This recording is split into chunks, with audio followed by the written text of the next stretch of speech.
Folks always talk about how the hills out here in the Tennessee Smokies don't give a damn about your fancy life back in the city. Your corner office, your shiny SUV, or that polished resume you've been tweaking forever. They say it's a place where you can finally unplug, hear your own thoughts without the constant hum of emails or some slick salesman trying to upsell you on the dream. That's what hooked me. I craved that raw quiet, that freedom from the grind. So when I spotted this ad for a rundown cabin buried 3 miles off the beaten path, no neighborhood watch breathing down your neck, I didn't blink. I sent the down payment that very afternoon. The old guy selling it, Elias, was this grizzled mountain man with a beard that probably hadn't seen scissors since the 80s. He handed me a beat-up envelope stuffed with deeds, sketches, and a scribbled note that just said, "This spot's yours to claim. Don't let 'em steal your peace."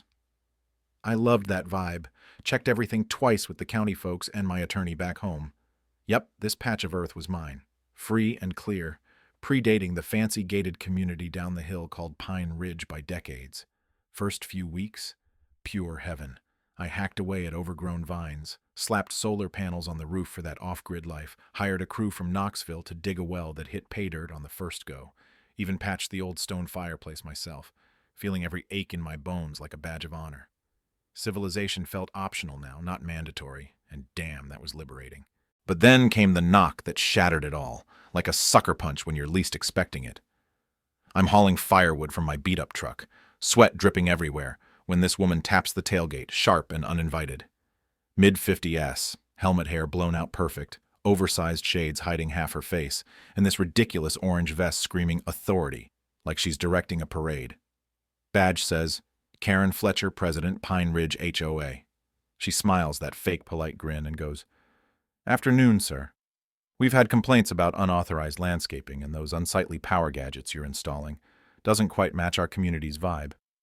I stare at her, then glance at my trimmed brush and gleaming panels and mutter, "Lady, you've got the wrong address. This ain't your turf."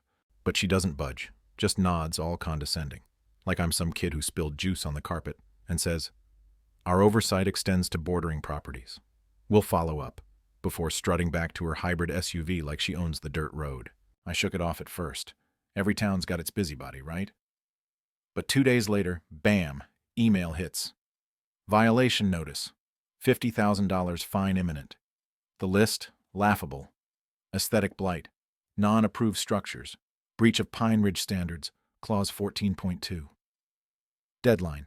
10 days, or they'd slap a lien and seize what they could. Disbelief hit me like a cold wave. This was my land. No shared fences. No joint utilities. Hell, different zip code even. I fired back with scans of my deed surveys, zoning stamps from the county, CC'd their lawyer too, thinking all right. Game's over. But nope, they doubled down. Another notice, now in screaming red. Leanne initiated. Non-compliance may lead to asset forfeiture. And the motive? Turns out, whispers from Elias before he left hinted at it. Karen and her crew had eyes on expanding their empire, gobbling up outlier lots like mine to flip for profit, masking it as preserving the ridge's charm. Jealousy mixed with greed, plain and simple. They saw my independence as a threat to their cookie-cutter control. Things escalated quick, turning personal in ways that gnawed at my gut. Neighbors I'd never met started slipping notes in my mailbox. "Respect our harmony. Your junk's ruining the view." Some unstamped, hand-delivered, creeping me out. Then the real sabotage kicked in. A poisoned fox on my steps, heavy-duty traps scattered like landmines, my internet line sliced clean underground. No accident. I rigged cameras everywhere, pricey ones with night vision, flipping that watched feeling back on them. And this new guy down the slope, Derek, rugged type in flannel and hiking boots, all easy smiles, shows up with beers, helps stack logs, chats about trails like we're old pals. "Heard you're dodging those HOA Nazis," he laughs. But when I vent about the crap, he's got pat answers. Kids pranking probably, or wiring's ancient man, too smooth, too convenient. And his questions? Got backups buried? Mind sharing your deed copy? Well, depth? Red flags waving. One dawn, my solar arrays drilled through. Neat holes, professional ruin, 20 grand down the drain. And the well? Clogged with fast-set concrete, forcing a full re-drill. Reggie, the well guy, puffs his cigarette and goes, "Somebody's got it out for you bad." Paranoia set in hard. I slept with a rifle close. replaying footage that caught Derek lurking one night, vest and all. He vanished soon after, cabin spotless like he'd never settled. Motive clear now. HOA plants like him to spy, stir trouble, break folks from inside. Community unity twisted into a power grab, fearing one free bird might inspire the flock to fly. Fed up, I struck back. Hooked up with Sarah, a Knoxville shark of a lawyer who ate rogue HOAs for breakfast. They messed with the wrong hill. She grins over coffee, poring over my evidence like treasure. We slapped them with a cease and desist, reported trespassing to the sheriff, then sued, not just the board, but Karen, her crony Mike Harlan, and board secretary Rita Voss personally, for defamation, damage, harassment, the works. But I didn't stop there, went public, posting a raw video from my porch. They call this an eyesore? I call it self-reliance, then why'd they wreck my water with cement? It blew up, 500,000 views, flipping the script. The turning point? A tip from an insider, ex-board guy named Victor. Texts me, "Meet up. They've buried worse." At our town hall showdown, I lay it all out. Sabotage pics, leaked emails where Karen rants, harass till he cracks, redraw maps, who's checking? The crowd gasps. Victor plugs in his drive, exposing their extraction plan. Fake liens, smears, even that public stunt in the hardware store lot where Karen preaches like a doomsday prophet, slideshows doctoring my cabin into an apocalypse bunker. "Our ridge won't fall to outsiders," she thunders. But someone yells, "He's not even in your HOA." And her snapback? "Boundaries are illusions. One rogue threatens us all." Twisted logic, born from her own failed off-grid dream years back, resentment festering into this vendetta, HOA as her weapon to enforce what she couldn't have. Trial day hits like thunder. The courtroom packed, press scribbling. Sarah unleashes. Forged maps, metadata dated fresh, poison traces tied to HOA funds, edited videos making me the villain.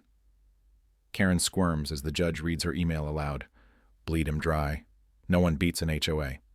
Objections fly, but the gavel slams. Overruled. Verdict? $2.5 million my way. Personal fines crushing Karen and crew at $500,000 each. HOA gutted with an overseer probing every shady deal. She stammers a protest. Judge growls. One word, contempt. Silence. Sweet, victorious silence, as she deflates, empire crumbling. A year on, the hills feel mine again. That deep, earned quiet where I sip whiskey on the porch, panels humming secure with alarms, well capped tight. Started a foundation, claim your ground, helping folks fight overreach, plus a podcast roasting HOA nightmares. Tagline, your dirt, your rules. Pine Ridge, imploded. Audit exposed embezzlement, rigged votes. Karen's hawking knickknacks at flea markets now. Mike fled to Idaho. Residents suing back for their own peace. I nailed a sign at the drive.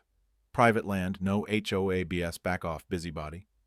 A deer ambles by one evening, pauses like she's sizing me up, then saunters off. Better neighbor than any suit. Framed on the wall, that headline, HOA targets lone wolf, pays the price.